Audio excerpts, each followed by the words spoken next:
All right, go.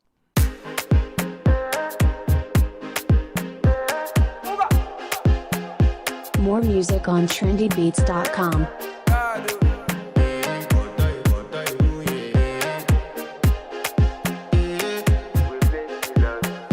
I want to flex my love, I want to impress, and I want to carry my love away to a place she loves. I'm a man, I want to impress, and I want to carry my love away to a place she loves.